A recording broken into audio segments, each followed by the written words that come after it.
Assalamu alaikum. Barkanku da dawowa wannan channel ɗin tamu ta Rising Techies. A yau za mu ci gaba a inda muka tsaya a bidiyon mu na baya wanda muke magana kan Python programming. Idan wannan shine bidiyon mu na farko da kake kallo, ka duba a cikin wannan playlist ɗin akwai bidiyon mu na farko da muka fara yi kan bayani akan Python programming. A yau abin da za mu fara da shi shine functions. Idan aka ce functions, ana nufin code ne wanda ka rubuta wanda za su maka wani aiki, za su yi wani, za ka yi amfani da su ka executing wani umarni, akwai wani aiki da kake so su maka. To wa'annan codes ɗin sai ka haɗa su wuri ɗaya, ka dunkule su wuri ɗaya, ka ba su suna, wanda idan kana son ka ƙara yin wannan abun kuma, kana son ka ƙara yin wannan umarnin, kana son program ɗin ka ƙara maka wannan umarnin, ba sai ka ƙara rubuta codes ɗin yadda ka rubuta su daga farko har ƙarshe ba, a'a. Abin da za ka yi kawai shine za ka yi amfani da wannan sunan da ka ba function ɗinka. Alal misali yanzu a ce kana so ka rubuta program ɗin da zai maka calculation, wanda zai calculating number, bashi number biyu da operator ya maka calculating. To sai idan ka rubuta wa'annan codes ɗin da za su maka calculation ɗin nan, sai ka maida su function. Za ka ba function ɗin suna. Idan ka ba function ɗin suna, so idan kana son ka ƙara yin wani calculation a cikin program ɗinka, abin da za ka yi kawai shine za ka kira wannan sunan function ɗin ba tare da ka ƙara rubuta wa'annan codes ɗin ba. Bari in nuna muku misali ku gani. Kun ga yanzu gashi muna da function. Duk inda kaga an sa def, wannan def ɗin, to function ake nufi kenan. Za a yi function kenan. Muna da function greet. Wannan function ɗin yana da argument name. Duk abin da aka sa cikin wannan bracket ɗin, to argument ne, wato function ɗin yana buƙatar wannan input ɗin, sannan function ɗin ya zartar da abin da yake so ya yi. So wannan function ɗin namu abin da yake yi shine yana printing hello da ga plus nan name. Wannan name ɗin wato wannan name ɗin da aka sa a nan cikin function ɗin shi yake buƙata. To su kun ga gashi nan wannan shine function ɗin namu, wannan sunan function ɗin namu greet. So yanzu idan ka rubuta nan, ka rubuta wannan code ɗin, haka ka yi function ɗin kenan. So idan kana so ka yi amfani da wannan function ɗin a cikin code ɗinka, abin da za ka yi kawai shine za ka kira wannan function ɗin kamar yadda aka yi nan greet. Gashi nan wannan bob. Wannan bob ɗin shine sunan, wato argument ɗin da aka yi passing cikin function ɗin, shine sunan da ake buƙata.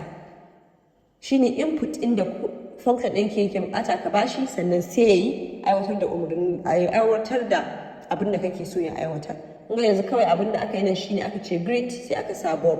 To yanzu wannan greet bob ɗin abu ɗaya yake yi da wannan code ɗin layi biyu.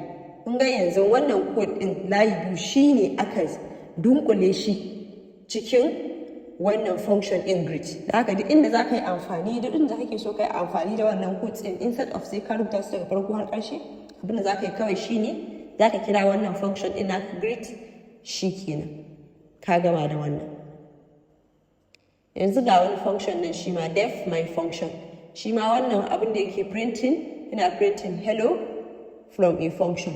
To haka yanzu duk inda kake so a maka printing hello from a function, ba sai ka ƙara rubuta wannan print hello from a function ba. Abin da za ka yi kawai shine za ka ce my function.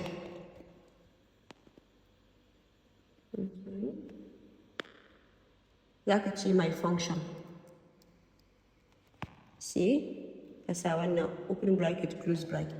To yanzu wannan inda ka rubuta shi zai maka printing hello from my function. Kun ga wannan baya da argument, ba komai a cikin shi, don haka baya buƙata a sa komai a nan wurin idan kana son ka aiwatar da wannan function ɗin. Kawai a haka za ka bar shi.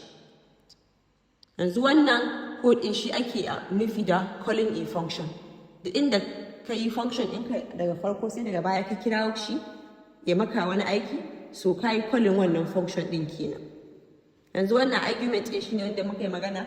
Wasu functions ɗin suna da argument wanda kana buƙatar wannan argument ɗin ka sa shi kafin function ɗin ka yi running. Wasu kuma functions ɗin ba su da argument.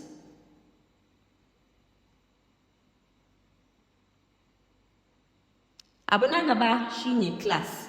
Idan aka ce class,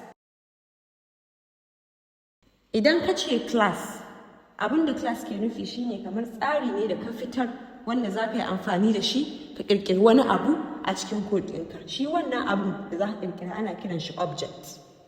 Yanzu misali shine kana iya a ce kana da class wanda class ɗin nan sunan class ɗinka ka. To yanzu wannan object ɗin wanda class ɗin shine tsarin da za ka create object, kana iya cewa object ɗinka wata mota ce. Kamar yanzu a ce motoci akwai mota irin akwai Honda, akwai Toyota, akwai BMW, akwai Mercedes. To zai zamanto class ɗinka shine ka. To object ɗinka da kake so ka yi creating, abin da kake so ka yi creating a cikin class ɗinka shine a ce yanzu Toyota. Shine abin da class yake nufi da object. Sannan kuma a cikin class ɗinka yana da method. Method ɗinka shine aikin da wannan object ɗin naka yake iya yi.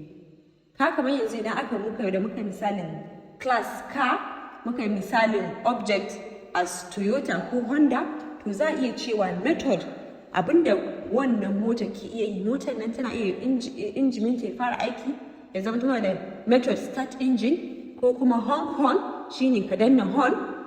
Aikin da mota ke iya yi shine method ɗinka. Bari mu ba da wani misali yanzu. Muna iya zamanto cewa muna da class animal. Ya zamanto object ɗinmu da ke cikin class ɗinmu shine dog. Kunga dog wani misalin animal ne. So method ɗinmu kuma zai iya zamanto cewa bark, wato haushin kare kenan da shi kare yake yi. Kunga abin da kare ke yi kenan shine method. Ga wani misali kuma na smartphone. Smartphone shi zai zamanto shine class ɗinmu. Object ɗinmu zai zamanto iPhone, ko ya zamanto Samsung, ko ya zamanto Lumia. Kunga shine object ɗinmu. Sannan kuma method ɗinmu abinda ita waya ke iya tana iya ɗauki hoto, take photo, na iya zamanto having method kuma pick phone call, ko kuma mu yi ya zamanto muna da method kamar send text. Duka waɗannan abubuwa ne waɗanda waya take iya ta yi. To yanzu wannan shine class ɗinmu. Class ɗinmu shine tsarin da zaka bi wurin ƙirƙirar abu. Class yana da object. Wannan abun shine object da zaka ƙirƙira. Sannan kuma akwai method. Shi kuma method shine abunda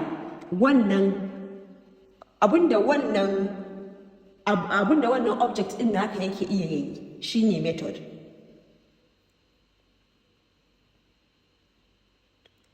Yanzu a nan mun kawo ƙarshen wannan bidiyo ɗin. A bidiyo na gaba za mu ba da misalin yadda mutum zai iya programming a simple calculator tare da amfani da Python programming. Kar ku manta ku yi liking, ku yi subscribing, kuma ku yi sharing. Sai mu haɗu a bidiyo na gaba. Na gode.